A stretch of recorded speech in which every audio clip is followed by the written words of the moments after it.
नमस्कार। साहित्य तक के बुक कैफे की एक दिन एक किताब में मैं जयप्रकाश पांडे आपका स्वागत करता हूं। आज मैं जिस पुस्तक के साथ उपस्थित हूं उसका नाम है केशव कही न जाई का कहिए।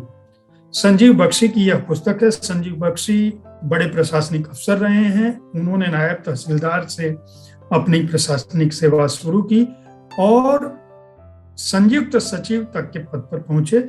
छत्तीसगढ़ के मुख्यमंत्री के आवास पर, मुख्यमंत्री के कार्यालय में वे लंबे समय तक इस पद पर रहे, लगभग 15 साल।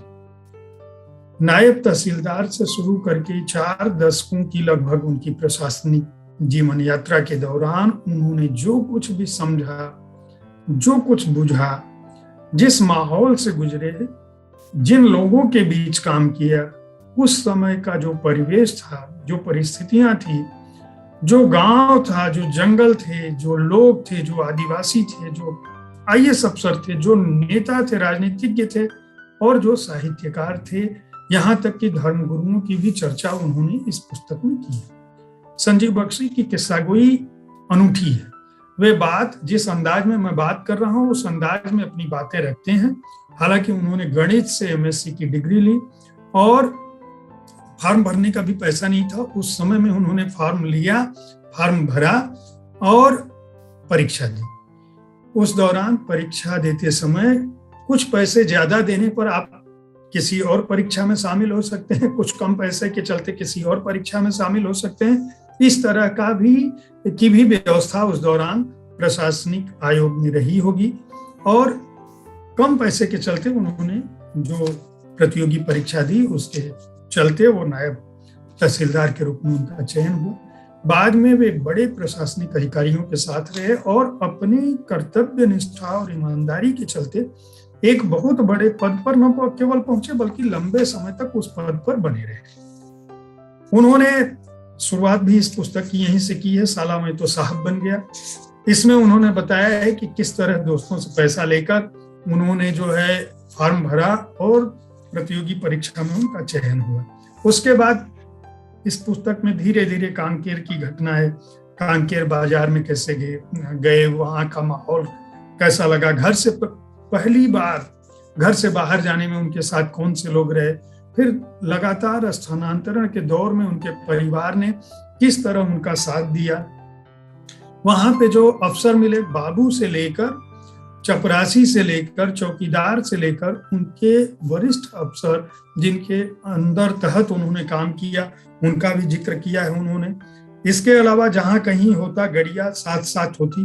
उन्होंने उस पूरे परिवेश का, जंगल का, जिन जगहों पे उनकी पोस्टिंग हुई वहां पे आज के दौर में हम कह सकते हैं कि नक्सलवादी आंदोलन चरम पर है, लेकिन जिस जमाने में वे थे उस जमाने में उन्होंने आदिवासी समाज को जिस तरह से देखा, किस तरह उनके साथ ज्यादती हो रही थी और इनकी अपनी पहल से वे आदिवासी सालों साल तक, ऐसे भी आदिवासी थे, जंगल में गांव था जो सदियों से उस जमीन पर थे, लेकिन उन कागज पर न तो वो वन विभाग के तहत आते थे न तो तहसील के तहत आते थे।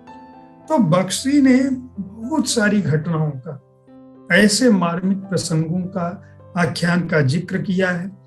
पहली बार उन्होंने कैसे मोटरसाइकिल खरीदी, पहली बार जब उनको जीप मिली, किस तरह से उनका स्थानांतरण और यहाँ तक की तरक्की भी रुक गई थी एक बार। क्योंकि जो एक बड़े अफसर थे वे इनकी चरित्र पंजीयन, जो चरित्र पंजिका होती है, उस पर टिप्पणी करना भूल गए थे। कैसे वे दिल्ली आए और उन लोगों से मिले। अजीत जोगी का भी जिक्र है, रमन सिंह का भी जिक्र है। छत्तीसगढ़ के बनने से लेकर यहाँ तक कि अजीत जोगी के साथ तो ये भी एक बड़ी बात है कि जब वो एक कलेक्टर थे तब भी उनसे मुलाकात हुई थी और मुख्यमंत्री बनने के बाद किस तरह से अजीत जोगी ने इनका नाम देखने के बाद इनको अपने पास बुला लिया और फिर उनके साथ रहने के अलावा ये रमन सिंह के साथ लगातार बने रहे। जो घटनाएं बख्शी ने लिखी है उनकी किस्सागोई गजब की है। हालांकि यह संस्मरण उनकी डायरी से उपजा है और जो उन्होंने दर्ज किया है, सैकड़ों हजारों चरित्र हैं इसके अंदर, लेकिन इसको पढ़ते वक्त आपको पूरे एक कथानक, पूरा एक परिदृश्य छत्तीसगढ़ का आपके सामने उपस्थित हो जाता है। यहाँ तक कि जमीनों की किस तरह बंदरबांट होती थी, किस तरह से प्रशासनिक व्यवस्थाएं बनती रही, किस तरह से चोरी चकारी होती रही और किस तरह से उस भ्रष्टाचार के दौर में भी इन्होंने ईमानदारी का परचम बनाए रखा। किसी ऐसे प्रशासनिक अधिकारी का जो किसी मुख्यमंत्री के निवास में रह रहा हो, उसका लगातार विभिन्न मुख्यमंत्रियों के साथ बने रहना और सेवानिवृत्त होने के बावजूद उसका 6 साल तक उसकी उपयोगिता को समझा जाना और उसको अपने साथ जोड़े रखना, ये एक बड़ी बात है। यहाँ इसीलिए इसमें नवा छत्तीसगढ़, नवा रायपुर, इसका भी उन्होंने जिक्र किया है, अपने गुरु जी का भी जिक्र किया है, उन्होंने साहित्य समाज का भी जिक्र किया है, उन लोगों का भी जिक्र किया है जो लोग मुख्यमंत्री आवास में आते थे और उनसे मिलते थे। उन्होंने लोक गीतों, लोक कलाओं की भी बात की है, आदिवासी बाजार की बात की है। इस पुस्तक में समूचा एक जीवन दर्शन भारतीय समाज का जो है वह भी रखा है और उन्होंने आखिर में अपने आध्यात्मिक अनुभवों की भी बात की है, साहित्यिक अनुभवों की भी बात की है और इस पुस्तक को उनका जो संस्मरण है वो बेहद पठनीय बनाता है। हालांकि संजीव बख्शी प्रशासनिक अधिकारी के अलावा एक अच्छे कवि भी रहे हैं। उनके कई कविता संग्रह प्रकाशित हुए हैं। तार को आ गई हल्की सी हंसी, भित्ति पर बैठे लोग, जो तितलियों के पास है, सफेद से कुछ ही दूरी पर पीला रहता था, मोहा झाड़ को लाइट ट्री कहते हैं जयदेव बघेल, ये उनकी चुनी हुई कविताओं का संकलन है। इसके अलावा उपन्यास भूलन कांदा, खैरागढ़ नादगांव, ये 2 उपन्यास हैं। संस्मरण उनका खैरागढ़ में कट चाय और डबल पान, कहानी संग्रह खसरा नंबर 84/1 रकबा 5 डिसमिल, ये भी प्रकाशित हो चुका है। किसना, यह ऐसा समय हो जैसे सब कुछ समुद्र, हफ्ते की रोशनी एवं अन्य कविताएं, इस तरह की पुस्तिकाएं भी हैं। उनकी रचनाएं कई जगहों पर संकलित हैं, उन्होंने खुद भी संकलित किए। पूरी रंगत के साथ साधो जग बौराना, ये रचनाएं उनकी संकलित है। काफी कुछ लिखते पढ़ते रहे। साहित्यिक हल्के में उनको एक अलग पहचान उनकी दर्ज है प्रशासनिक अधिकारी के अलावा। जो लोग छत्तीसगढ़, वहाँ की लोक जीवन, वहाँ की लोक संस्कृति और वहाँ की प्रशासनिक व्यवस्था को समझना चाहते हैं, उनके लिए एक दस्तावेज सरीखी है यह पुस्तक।